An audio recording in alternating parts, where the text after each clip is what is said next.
So Thursday the 7th May 2020, that's not the date we're on, that's the date that the general election in the UK is going to be. And David Cameron, the Prime Minister of Britain at the moment, is kind of a dead hand at the tiller now. There's nothing for the guy to do that isn't already kind of out the blocks. I don't think there's any new stuff going to come down the pipe. His job now, really, he said he'll go before the next general election, so his job is really to hang on and take all the flack for everything before the next Tory leader gets in place, in order that they can win the next general election that, if they managed it, would be the third Conservative victory in a row. So we've got all this thing, this emergency brake talk going on at the moment. In early 2016 we got this going on. It's about to fall apart, because it's going to become pretty obvious, if it isn't obvious to everybody already. Most of the newspapers have come out, apart from the Financial Times, have come out and said, look, it's a dead dog. There's nothing special going to come out of the emergency brake deal, so-called. All the stuff that the Europeans have talked about giving are effectively already available. In other words, basically amounts to, if you want to stop doing something like taking on migrants, or you want to stop doing something like pay benefits to migrants, if those migrants, even through a bad, terrible process that isn't correct and proper and just and legal, those migrants have managed to get into the EU system, you've got to pay your benefits to them. So someone that came over, all I can say is someone that came over a few years ago in a way that would have been termed illegal, now that they're here, if they're allowed to stay, then Britain would have to pay benefits to them as if they'd been a person residing in Britain for 30 or 40 years. And there's nothing that the UK government can do about it, except try and seek the approval of 27 other countries to agree a change. Pick 27 people that you know and try and agree something with them. There's going to be somebody who it doesn't quite sit with, or somebody who some lobby group will be prepared to give something if they'll just vote no. So what we've got is the Prime Minister is a dead hand at the tiller. To use a nautical term, which seems appropriate as we're an island. Now you might say, well, so what? What can any analysis of that bring you? Well, I'll tell you where it brings you. All the bad stuff has to come out during David Cameron's reign, because they're not going to leave it till the new guy or girl Tory leader comes in. So it could be Theresa May, or it could be Boris Johnson, whoever. But the fact is, George Osborne's in the frame for it, but he's already in such a high-profile job, and arguably at least as powerful as Prime Minister. I'm not sure there's any argument on any side for him to actually move into the slot of being the Prime Minister. If he does want that job, I don't know. But the idea now is to clear the decks for the Tories. They need to clear the decks so that the next person that comes on board, and it is front runners at the minute are Theresa May and Boris Johnson, they will have a nice positive outlook, a nice positive rundown to the election, Thursday 7th May 2020. You might not think that matters, but it matters a lot, because all the bad stuff has to come through in David Cameron's reign. So let's say that by 2018, which is only the next 2 years, remember, in the next 2 years, let's say by 2018, the end of, it's got to all be over. Right? Because that gives them 2019, all of it, and 5 months in 2020. Okay? So you can see that by the end of 2018, all of this has to be over, all the bad stuff. So rapid increasing austerity has to be over, and they have to make it hard and fast, because they want to give away stuff come the next election. So even harder austerity has to come in. High speed 2, that's got to come in, because otherwise the next leader will get blamed for it. So he's got to kick off high speed 2. Got to get that ratified and cracked on with. Third runway, wherever it is, it's a moot argument where the third runway is going to be. We all know it's going to be in London. They wouldn't dare put it anywhere else. So Gatwick or Heathrow. So take your pick. There's going to be arguments either way. But the point is, this leader is going to take all the flak. That's the strategy that the Tories must pursue.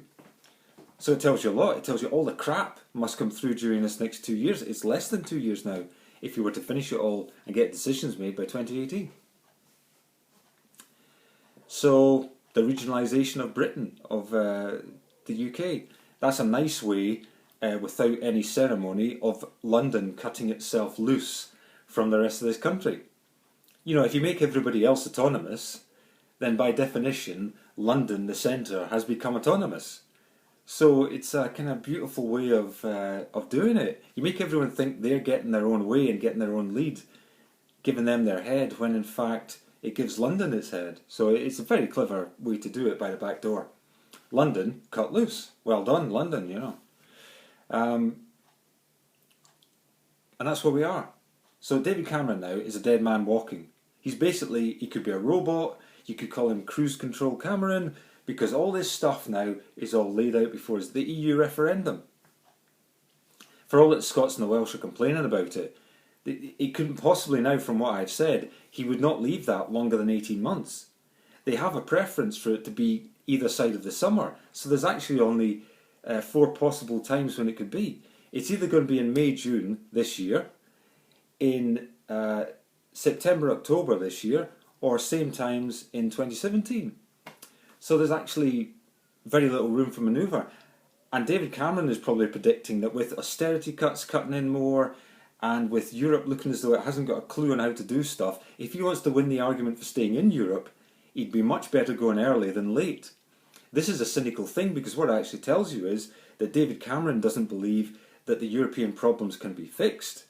Even though he's going to argue for everybody to stay in Europe, the fact that he wants an early European referendum in Britain, in the UK, says he doesn't actually believe the European problems are going to be fixed in the next 2 years. So I suggest to any voter out there, you want to start thinking that way. And on that basis, I would have to vote to leave the EU. They left the garden gate wide open. After the Eurozone crisis, leaving the garden gate wide open for all and sundry to break in is just a joke of our security. That outer border of Europe needs to be secured. You can't leave it to Greece to secure the bit of its outer border that actually is being worldwide. It's in world problems, international problems. You can't leave Greece to do that. It's a broke country. So they caused Greece to be broke, in effect, by not examining properly how it joined the Eurozone.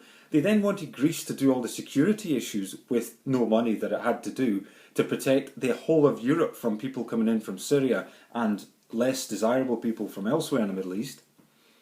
It's a total failure. And this failure has been growing in several different strands. Like I say, there's the Euro part to it, there's the Schengen part to it, which started in 1995, remember Schengen.